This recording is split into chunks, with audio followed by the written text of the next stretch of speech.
안녕하세요, 여러분. 오늘 우리의 깊이 있는 심층 탐구 시간에 오신 것을 환영합니다. 네, 반갑습니다, 여러분. 매번 저희가 흥미로운 자료들을 막 파헤쳐 보면서 느끼는 거지만요. 우리가 되게 잘한다고 생각했던 것들이 완전히 뒤집히는 순간만큼 짜릿한 건 없는 것 같아요. 맞아요. 오늘 나누게 될 대화도 바로 그런 어떤 뒤통수를 기분 좋게 치는 순간들을 듬뿍 담고 있죠. 네, 진짜 기대하셔도 좋습니다. 오늘 저희가 함께 살펴볼 자료는요, 김영래 편집장님의 칼럼입니다. 제목이 아침마다 지혜 284호 관계의 풍요가 진정한 노면의 자산이다인데요. 사실 그 제목만 딱 들으면 약간 나이 들면 친구가 최고다 이런 흔한 교훈처럼 들릴 수도 있거든요. 그러니까요. 약간 뻔한 이야기 아닐까 싶기도 한데 오늘의 미션은 그런 표면적인 이야기를 완전히 넘어서는 겁니다. 네, 현대 사회가 우리에게 자꾸 주입하는 그 물질적 성공에 대한 환상 있잖아요. 네. 그걸 심리학적 연구랑 진지한 성찰을 통해서 아주 바닥까지 해체해 볼 거거든요. 과연 진정한 관계라는 것의 실체가 무엇인지, 그리고 그게 왜 우리 생존과 직결되는지 한번 제대로 파헤쳐 보겠습니다. 준비되셨죠? 네, 오늘 주제는 정말 우리 모두가 결국 마주하게 될 현실이자 지금 당장의 삶을 돌아보게 만드는 거울 같은 이야기입니다. 네. 우리가 20대, 30대, 그리고 40대를 지나오면서 삶의 에너지를 어디에 쏟는지 한번 생각해 볼까요? 대부분 더 높은 연봉, 더 좋은 집, 더 안정적인 통장 잔고를 향해 달립니다. 막 영끌해서 집 사고 주식하고 그러잖아요. 그렇죠. 마치 그 숫자들의 크기가 내 인생의 성공을 증명하는 유일한 성적표인 것처럼 말이죠. 그런데 생애 후반전에 접어들어서 직장의 타이틀도 다 내려놓고 온전히 나라는 개인으로 세상에 섰을 때 세상에 섰을 때 과연 그 물질적인 것들이 우리를 온전하게 지탱해 줄 수 있을까요? 오늘 다룰 내용은 바로 그 지점에서 아주 묵직한 질문을 던집니다. 통장의 잔고가 채워줄 수 없는 인간의 근원적인 결핍을 채우는 진짜 자산이 무엇인지에 대한 분석이죠. 맞아요. 우리 솔직해져 볼까요? 돈이 중요하지 않다는 말은 사실 새빨간 거짓말이죠. 당연히 생존을 위해 필수적입니다. 그럼요. 하지만 오늘 다루는 그 소냐 류보머스키나 해리 리스 같은 저명한 심리학자들의 연구를 보면요. 우리가 돈에 기대하는 그 궁극적인 행복이라는 것이 사실은 번지수를 한참 잘못 찾았다는 걸 알 수 있어요. 네, 아주 정확한 지적입니다. 우리가 막연하게 돈이 많으면 무조건 행복해질 거야 라고 믿는 것과 달리 이 연구들이 밝혀낸 행복의 진짜 실체는 전혀 다른 곳에 있었거든요. 바로 내가 누군가에게 진정으로 사랑받고 있다는 확신, 그리고 타인과 깊이 연결되어 있다는 감각 그 자체였습니다. 네, 이 보이지 않는 연결고리가 인간의 마음을 가장 단단하게 지켜준다는 건데 평생을 물질에 매달려온 현대인들에게는 꽤나 충격적인 결론 아닙니까? 그렇습니다. 이 현상을 제대로 이해하려면 인간이라는 종이 어떻게 생존해 왔는지를 돌아보는 이른바 보수적인 관점에 주목할 필요가 있습니다. 잠깐만요. 여기서 보수적이라는 단어가 나오면 자칫 정치적인 성향 이야기로 오해하시는 분들이 계실 것 같아요. 여기서 말하는 건 그런 의미가 전혀 아니죠. 아, 네, 아주 중요한 포인트 짚어주셨습니다. 여기서 말하는 보수적 관점이라는 것은 어떤 정치적 이념을 뜻하는 게 아닙니다. 진화 심리학적이거나 인류학적인 아주 전통적이고 근원적인 시각을 의미하는 겁니다. 아하, 인류의 기원 같은 거군요. 맞습니다. 수만 년 전부터 인간은 거친 자연환경 속에서 홀로 살아남을 수 없는 아주 연약한 존재였습니다. 무리를 짓고 공동체 안에서 각자의 역할을 다하며 서로를 보호해야만 생존할 수 있었죠. 맹수들 피해서 같이 사냥도 해야 하고요. 그렇죠. 즉 우리의 뇌와 유전자는 공동체 안에서 내가 쓸모있는 존재로 연결되어 있을 때 비로소 극도의 안정감과 행복을 느끼도록 진화해 온 것입니다. 아, 그러니까 수렵 채집 시대부터 유전자에 각인된 생존 본능이라는 거군요. 무리에서 떨어져 나가면 곧 죽음이니까요. 정확합니다. 이것을 현대의 신의로 세대 혹은 은퇴를 앞둔 우리의 미래에 대입해보면 그 의미가 훨씬 깊어집니다. 사회적 관계망이라는 건 단순히 주말에 등산을 같이 가거나 골프를 치는 여가 활동의 수단이 아닙니다. 단순한 취미 생활이 아니라는 거네요. 네, 한 개인이 사회의 어엿한 일원으로서 나의 존재 가치를 확인받는 최후의 안전망인 셈이죠.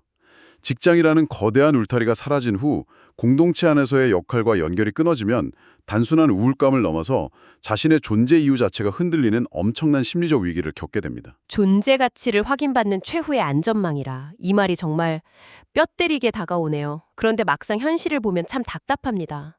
우리 사회가 점점 파편화되고 있잖아요. 네, 1인 가구도 정말 많아졌고요. 특히 은퇴 이후의 삶을 들여다보면요. 매일 아침 출근하던 곳이 사라지니 만나는 사람의 반경이 급격히 좁아집니다.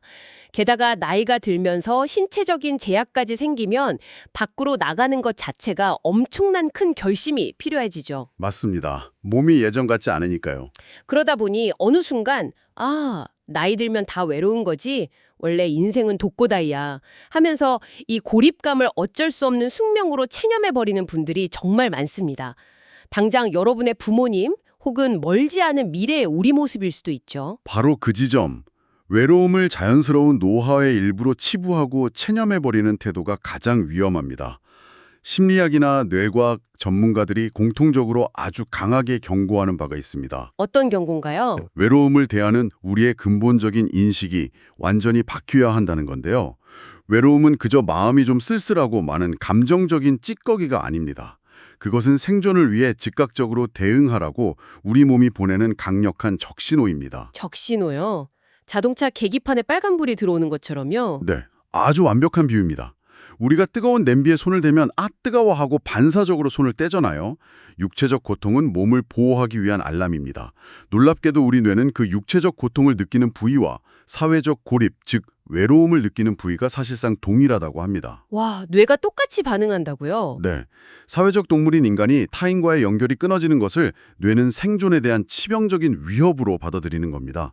따라서 나이가 들어서 외롭다는 것을 그냥 방치하는 것은 계기판에 엔진 경고등이 빨갛게 들어왔는데 그냥 원래 차가 오래되면 불이 들어오는 거야 라며 무시하고 계속 고속도로를 달리는 것과 마찬가지로 치명적입니다. 와, 외로움이 뇌가 보내는 생존 알랄람이라니. 우리가 보통 외롭다고 하면 혼자 방에서 삭히거나 그냥 꼭 참아야 어른스럽다고 생각했는데 그게 내 몸과 영혼을 망치는 길이었네요. 맞습니다. 아주 위험한 대처법이죠. 그런데 여기서 또 다른 아주 골치 아픈 문제가 발생합니다. 많은 사람들이 이 외로움에서 벗어나고 누군가와 연결되기 위해서 자꾸 조건을 내세우거든요. 조건이라면 어떤 것들을 말씀하시는 걸까요? 예를 들면 내가 왕년에 어떤 사람이었는데 혹은 내가 재산이 좀 더 있었으면 사람들이 날 먼저 찾았을 텐데 하면서요. 관계를 맺기 위해 대단한 외모나 엄청난 성취 같은 훈장이 필요하다고 굳게 믿는 현상 말이에요. 이거 어떻게 봐야 할까요? 그것이 바로 헤리리스 교수가 꼬집는 현대인들의 가장 치명적인 오해입니다. 누군가에게 사랑받고 인정받기 위해 끊임없이 외부적인 조건을 강화하려는 시도죠. 자기를 계속 포장하려고 하잖아요. 하지만 논리적으로 한번 생각해 보십시오. 세상에는 언제나 나보다 더 돈이 많고 더 잘나고 더 성공한 사람이 존재하기 마련입니다. 조건으로 관계의 우위를 점하려는 경쟁은 애초에 승자가 없는 영원한 쳇바퀴 게임입니다. 끝이 없겠네요, 정말. 게다가 그렇게 외부적인 타이틀이나 조건에 기대어 맺어진 관계는 정말 위태롭습니다. 내 경제력이 흔들리거나 사회적 지위가 조금이라도 떨어지면 그 관계도 한순간에 증발해버리죠. 철저하게 사상유각에 불과한 겁니다. 모래 위에 지은 성이군요. 저도 주변에서 진짜 많이 봅니다. 현역 시절에 그렇게 따르던 사람들이 은퇴하고 명함이 딱 없어지니까 썰물처럼 싹 사라졌다고 씁쓸해하시는 분들이요. 네, 아주 흔하게 볼 수 있는 씁쓸한 풍경이죠.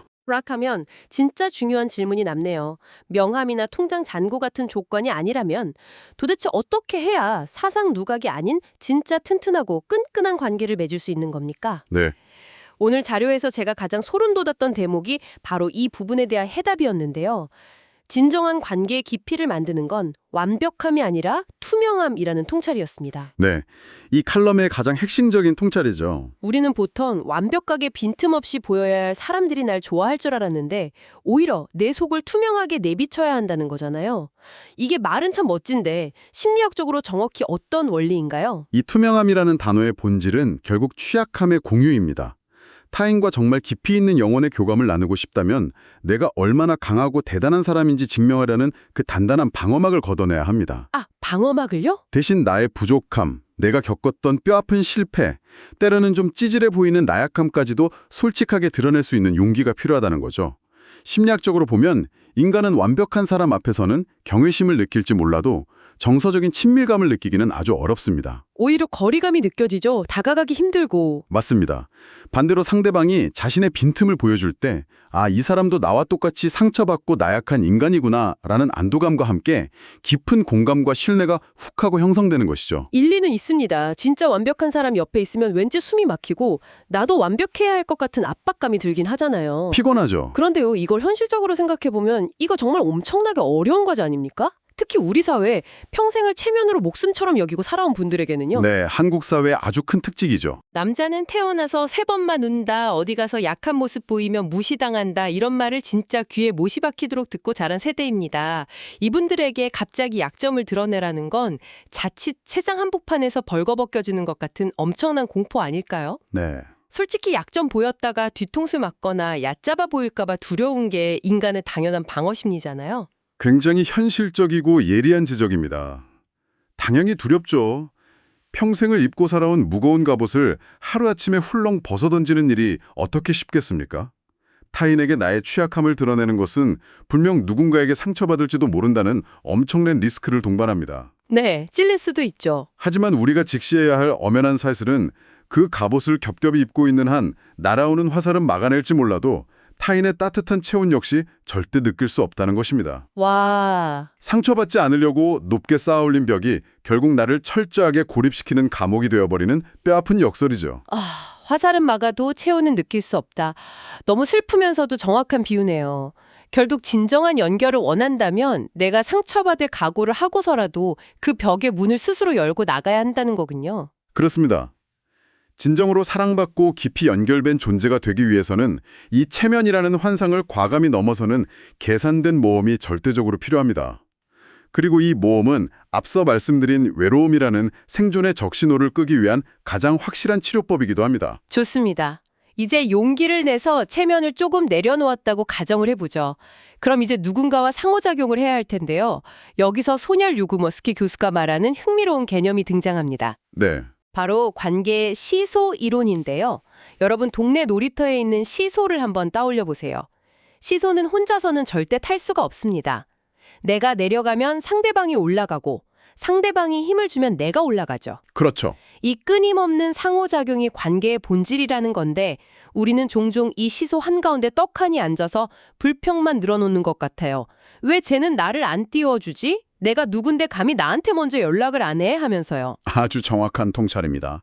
그 시소가 삐걱거리지 않고 부드럽게 움직이려면 누군가 먼저 상대방 쪽으로 몸을 기울여주고 관심을 가져주며 행동의 무게를 실어주어야 합니다. 대접받기만을 가만히 기다리는 수동적인 태도만으로는 관계의 시소는 단 1cm도 움직이지 않죠. 먼저 움직여야 한다는 거군요. 그런데 여기서 정말 흥미로운 것은 이 시소를 움직이는 아주 구체적인 행동 양식입니다. 나이가 들고 사회적 지위가 달라진 상황에서 우리가 타인에게 무게를 실어줄 수 있는 가장 강력하고 실용적인 방법이 무엇일까요? 바로 경청입니다. 네, 경청이요. 아, 솔직히 이건 좀 실망스러운데요. 너무 뻔한 답 아닌가요? 남의 말을 잘 들어라. 이건 초등학교 도덕 시간부터 늘 듣던 거잖아요. 이게 과연 아까 말씀하신 그 심각한 고립과 외로움의 문제를 해결할 마법의 지팡이가 될 수 있을까요? 마법의 지팡이처럼 뿅 하고 한순간에 모든 걸 해결해 주지는 않겠죠. 하지만 경청은 그저 가만히 귀를 열어두는 수동적인 행위가 절대 아니기 때문입니다. 특히 인생의 경험이 풍부한 시니어들에게 경청은 엄청난 인내와 자제력을 요구하는 고도의 훈련된 근육입니다. 훈련된 근육이라 어떤 의미죠? 젊은 사람들과 대화를 하다 보면 저건 저렇게 하면 안 되는데, 나 때는 저렇게 안 했는데 하면서 자신의 지혜나 경험을 굳이 가르치려 드는 본능이 끊임없이 튀어나옵니다. 타인의 세계관을 있는 그대로 존중하며 끝까지 귀를 기울여주는 것, 이것은 상대를 무장해제시키고 깊은 신뢰를 만들어내는 가장 적극적이고 강력한 사회적 행동입니다. 듣고 보니 정말 그렇네요. 가만히 듣는 것이 아니라 가르치고 싶은 욕망을 참아내는 적극적인 행동이라고 생각하니 확 와닿습니다. 네. 생각해보면 입만 열면 내 경험상 말이야 라며 일장연설을 늘어놓는 사람 앞에서는 점점 입을 굳게 닫게 되잖아요. 반면에 내가 무슨 엉뚱한 소리를 해도 그렇게 생각할 수도 있구나. 그래서 그 다음엔 어떻게 됐어? 라고 진심으로 호기심을 갖고 들어주는 사람 옆에는 어떻게든 더 머물고 싶어지죠. 바로 그 원리입니다. 경청하는 태도를 갖춘 시니어는 그 존재 자체로 공동체 내에서 엄청난 자산이 됩니다. 억지로 모임에 나가 명함을 돌리고 조건을 내세울 필요가 전혀 없습니다. 가만히 있어도 사람들이 찾아오겠네요. 네, 자신의 경험을 정답이라고 강요하지 않고 타인의 이야기를 담아낼 수 있는 넉넉한 그릇을 가진 사람 주변에는 파편화되고 개인화된 현대사회에서 온기를 갈구하는 사람들이 자연스럽게 모여들기 마련입니다. 고립이라는 무거운 사회적 문제가 한 개인의 태도 변화, 즉 타인을 향한 진정한 호기심과 경청을 통해 스르륵 팔려나가는 것이죠. 결국 좋은 사람들을 곁에 두기 위해 노력해야 할 것은 외부적인 조건이 아니라 내 마음의 공간을 얼마나 비워두고 타인을 온전히 받아들일 준비를 하느냐였군요. 자, 이렇게 해서 우리는 꽤 긴 여정을 함께 했습니다. 네. 현대사회가 말하는 통장 잔고라는 물질적 환상에서 벗어나서 외로움이 보내는 생존의 경고음을 똑똑히 들었고요. 완벽해 보이려는 갑옷을 벗고 취약함을 공유하는 용기, 그리고 가르치려는 입을 닫고 귀를 여는 경청의 미덕까지 깊이 있게 살펴봤습니다. 오늘 이 모든 논의를 관통하는 핵심은 명확합니다. 우리 인생의 후반전, 아니 삶 전체 행복을 좌우하는 것은 내 전화번호부에 얼마나 많은 사람이 저장되어 있느냐 하는 양의 문제가 아닙니다. 단 한 사람과 만나더라도 나의 부족함과 나약함까지 솔직하게 내보이며 얼마나 깊게 연결되어 있느냐 하는 질적인 깊이입니다. 양보다 질이라는 거네요. 네, 젊은 시절 우리가 그토록 좇았던 물질적 자산은 시장 상황에 따라 반토막이 날 수도 있고 한순간에 소실될 수도 있습니다. 하지만 용기와 진심을 내어 맺어진 깊은 인간관계라는 이 눈에 보이지 않는 자산은 시간이 흐르고 내 몸이 노쇠해질수록 오히려 이자가 듬뿍 붙듯 그 가치와 빛을 발한다는 사실을 꼭 기억해야 합니다. 맞습니다. 시간이 지날수록 우상향하는 진짜 안전 자산은 다름 아닌 내 옆에 있는 사람의 마음이었네요. 자, 오늘 이렇게 깊은 통찰을 나누었는데 이걸 그냥 참 좋은 일이었다 하고 일상으로 돌아가서 덮어두면 너무 아쉽겠죠. 그렇습니다. 아는 것을 실제 삶에 적용해야 진짜 지혜가 되는 거니까요. 청취자 여러분께 이 말씀을 마지막으로 꼭 드리고 싶습니다. 살다 보면 텅 빈 거실에 혼자 앉아있을 때 혹은 왁자지껄한 군중 속에 섞여 있을 때조차 불쑥불쑥 뼈가 시리도록 외로운 순간이 찾아올 겁니다. 네, 누구나 다 겪는 감정이죠. 그때 절대로 내 성격이 이상해서 내가 인생을 잘못 살아서 라며 자책의 늪으로 빠지지 마십시오. 그것은 그저 당신의 뇌가 지금 당장 밖으로 나가 누군가와 연결되라고 보내는 아주 건강하고 당연한 생존 신호일 뿐입니다. 적신호가 켜진 것뿐이군요. 네, 그 신호를 애써 무시하지 말고 먼저 용기 내어 손을 내밀어 보십시오. 누군가에게 대단한 것을 주려고 노력하지 않아도 좋습니다. 그저 오늘 만나는 이웃이나 가족에게 오늘 기분은 어때? 라며 진심 어린 호기심을 담아 건네는 말 한마디가 여러분의 삶을 고립에서 연결로 이끌어줄 위대한 첫걸음이 될 것입니다. 먼저 건네는 다정한 질문 하나가 삶을 구원할 수도 있다는 말씀, 정말 가슴 깊이 새겨야겠습니다. 여러분, 오늘 우리의 기나긴 탐구가 여러분의 생각에 작은 균열을 내고 관계를 바라보는 새로운 시각을 여는 계기가 되었기를 바랍니다. 하지만 저희 심층 탐구는 여기서 그냥 안녕히 계세라고 인사만 하고 끝내지 않는 거 다들 아시죠? 네, 볼 만한 도발적인 질문을 하나 던지며 마무리하려고 합니다. 오늘 우리는 누군가와 깊이 연결되려면 완벽해 보이려는 묵직한 가면을 벗고 나의 빈틈을 보여줘야 한다고 이야기했습니다. 그렇다면 여러분 지금 한번 속으로 가만히 대답해 보세요. 지금 당신이 세상 사람들에게 흠집 잡힐까봐 혹은 무시당할까봐 필사적으로 꾹꾹 숨기고 있는 그 결점이나 실패의 경험이 하나쯤은 있으실 겁니다. 어쩌면 우리가 기를 쓰고 감추려 했던 바로 그 부끄러운 조각이 사실은 누군가가 완벽한 가짜가 아닌 진짜 당신을 깊이 이해하고 사랑하게 만들 가장 강력하고 매력적인 열쇠가 아닐까요? 매일 아침 집을 나서며 단단하게 동여매는 그 체면과 완벽주의의 갑옷. 오늘 하루만큼은 아주 살짝만, 정말 나만 알 수 있을 정도로 살짝만 틈을 버려보는 건 어떨까요? 그 틈 사이로 새어나가는 당신의 인간적인 냄새가 진짜 인연을 당신 곁으로 끌어당길지도 모릅니다. 오늘도 이 깊고 진지한 대화에 끝까지 함께해 주신 여러분 진심으로 감사합니다. 여러분의 일상에 억지스러운 조건이 아닌 투명한 진심이 맞닿는 따뜻한 연결이 가득하기를 응원합니다. 지금까지 우리의 삶을 되돌아보는 심층 탐구 시간이었습니다. 의미 있는 하루 보내세요.